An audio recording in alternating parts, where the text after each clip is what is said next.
And we're back. I don't know what I say at the beginning of all these videos. It's funny. I say, welcome back. Hey, we're back. Hey, guys, what's up? All the above. Always a funny thing. So let's jump right into this one. And I say that a lot, too. But this is Monday the 10th. So on the 9th, I hit some sheaf, bottoms up, yada, yada. And this is Monday, obviously at work. I hit 5 wheel drills and 12 fulls here with the shot put, yellow shot put. And with these fulls, kind of obviously you see the first couple I kind of non-reverse, and obviously I blow through that. Like you can kind of see it's kind of a bad non-reverse. I think it was like 3 to 5 non-reverses, and that's just trying to continue to force myself to rotate. And a couple cues, since people ask like cues and stuff that I'm working on. Watch my left arm. See how I try to start it and I kind of drop it there as I go through the throw.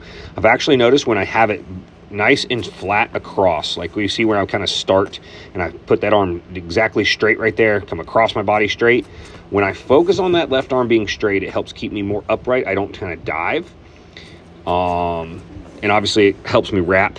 That's a big throw right there. Big throw. I think that cone was either at 46 or 47 or something like that.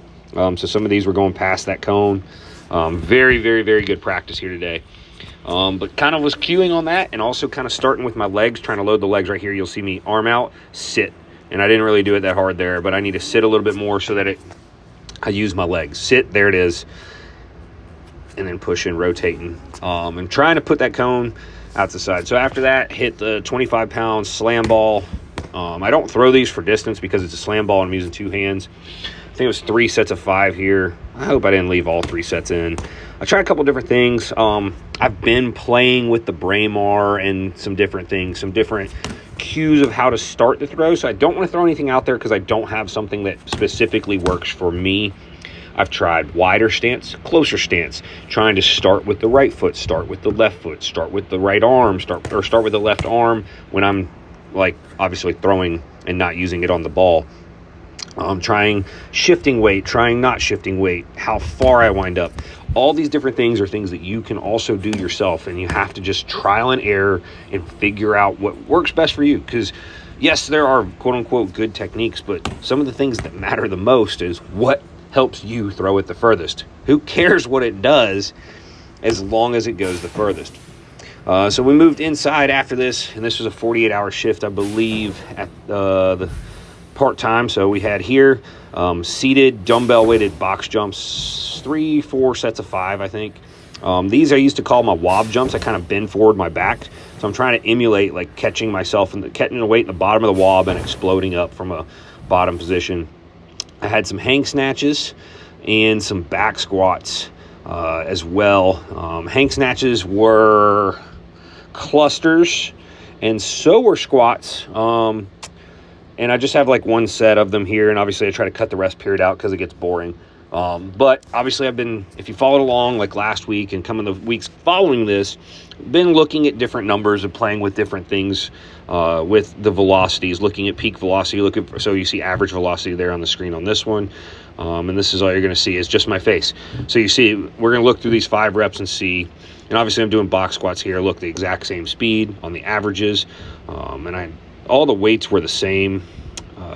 There's a little faster one. I think 0.75 is probably fastest in this group. But these are all clusters, so don't think it's just this weird. It's 1 rep at a time and whatnot, to delete one. To finish off this workout, I had these good mornings. I hadn't done them a lot this year, something I might put back in here towards the later half of the year because I do think it's a good wob type movement. But I just don't like loading them very heavy. So this is where I do drop sets. And let me tell you, want to light up your glutes, drop sets with the good mornings. 8 reps, change your weight, drop 50 pounds off, hit another 8 reps. So I think that's probably another 25 on there. So it was like 145, dropped to 95 because they're sets of 16. And then here is just an isometric hold, working on my groin. I hadn't done these. I tried something different. So, yeah, always good to mix stuff up. Now let's move on into Tuesday. More shot put. What I didn't video here before this was sheaf. So this is just me trying to get really good at something by hitting it very high frequency and cutting the volume down. So this is only 10 fulls, no other warm-ups, no, just kind of like, I guess, warm up the shoulder with a couple like easy stand throws and this, that, and the other, just walking back and forth. But this was, let's just see what happens with doing 2 days in a row. I noticed that I'm feeling the fatigue here. The throws didn't go far, but I hit sheaf first and then finished this up with a workout afterwards that I didn't film anything because it was just speed deads and like 3 exercises, like abs, quads, hamstrings, like 2 sets of each, just to kind of touch stuff. I put that cone out there to the left to try to force me to keep rotating through and throw off to my left. See, there it goes. I did it. When I throw to the left a little bit, not by a lot, it does tend to go further. So that's, if you see this cone, what I'll be chasing at. So this is Wednesday's work. We threw 13 lightweights and 8 heavy hammer, but with a short handle. And a couple things I kind of worked on here specifically was being long. That was one of my cues on the day, was trying to be long. I can see like I'm kind of a little slow on these first couple. It's always funny to see a blueproof throw. But just trying to think about length in the throw. And this stupid turf kept messing with me. It's amazing. Once after enough years, you kind of get your technique ingrained, your feet land in the same spots over and over again, and you can see the turf's torn there. And it just over and over again just kept landing in the same spot. It was frustrating on that plant leg on the finish, but I did use a strap on this day. Was a little bit out from next competition, so not worried about the hook grip too much for me. I do tend to throw with a hook grip at least the last week or two before a comp. It depends on how the thumb's doing. But yeah, turn it up towards the end, and that's why it's an odd number of throws, 13. It's just like not wanting to end on XYZ or wanting to work on just a little bit more. I do try to limit my throw volume sometimes, that if I hit what I'm accomplishing, we shut it down and we move on. But today was working that link, and you can I can tell, like, just watching, like, my effort was a little harder on these last couple throws. A little bit faster speed through the trig. That looked like a pretty solid throw there. Looks good.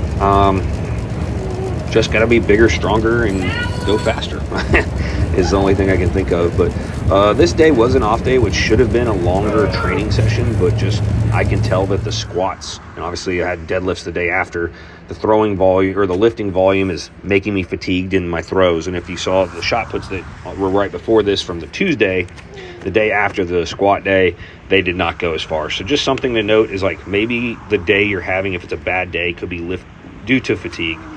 Now, I'm really happy kind of with how my hammer technique is starting to look this year.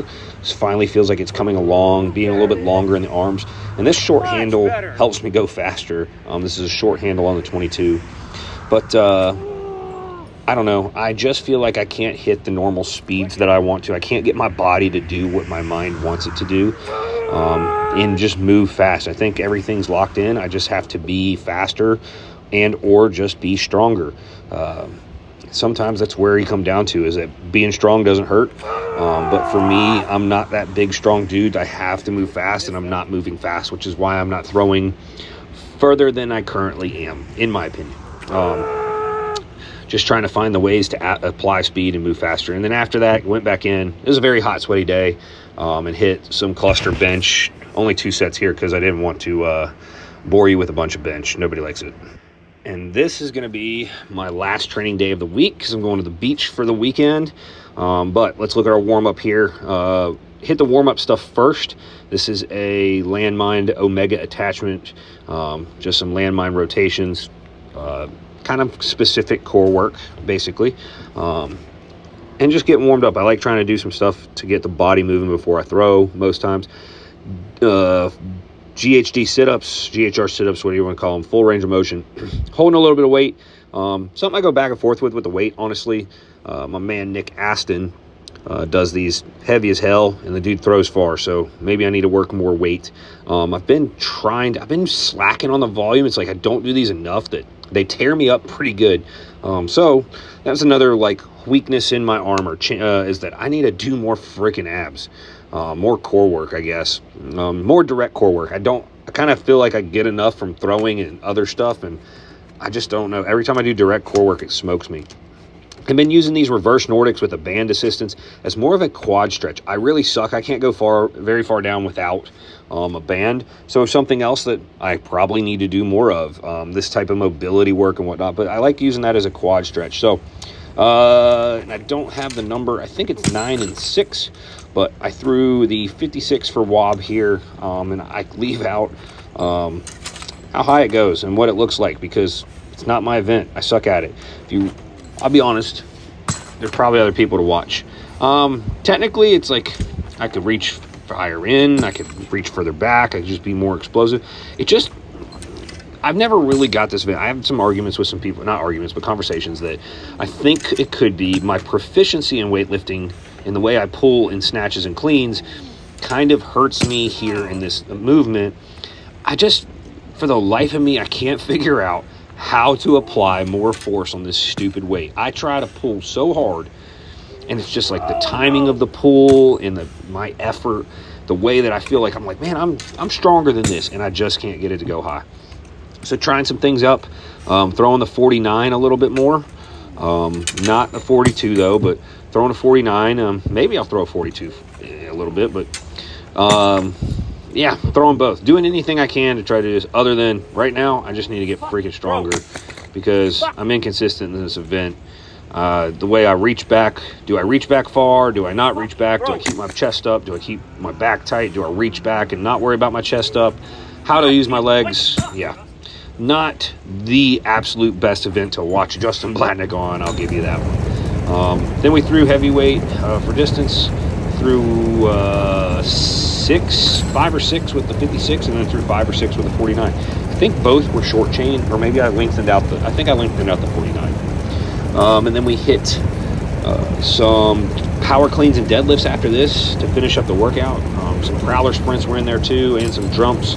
So this was the last big training day before I was like, man, we're going to work hard this day, enjoy my 3-day weekend at the beach, which I hadn't done with my wife in a long time. And these throws actually went pretty solid. I was happy with the heavyweight. I'm happy with the way the weights are trending. There's just a little hump I need to get over the next one. Yeah, here's the 49 full length. Just the next little hump to make these happen, make these take up a notch, but just got to keep throwing them.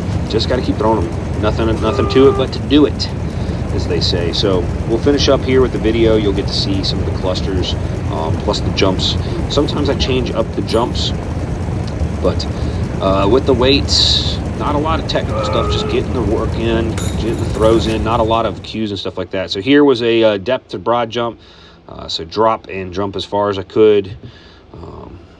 And then we hit the prowler sprints, daily prowler. Every day I'm in the gym, I'm hitting prowler sprints. And it looks so much slower than it feels, which is so funny. But this has been a way for me to try to sprint. When I was sprinting, it was just pissing off the hamstrings and groin a little bit. Clusters on power, and you see me look every rep, trying to look over at the camera to look at the speed. Once again, like I said, I've been tracking it. You can't really see it on the camera, just the way it is here and how it records upright, and then you turn it sideways. So clusters in the clean at 112 kilos, and then we did clusters on the deadlifts. It was doubles on the deadlifts. That one caught that last one. So didn't throw all the sets in there, but this is it. Just trying to get in work with my deadlift because it's very weak right now. This is only 160, 352, 160 kilos. 5 doubles for 2 sets. So sets of 10 kind of, which makes a difference, but just volume. But another week 23. We are done with week 23. Can't believe we're that far already. Almost halfway through the year. Thanks, y'all.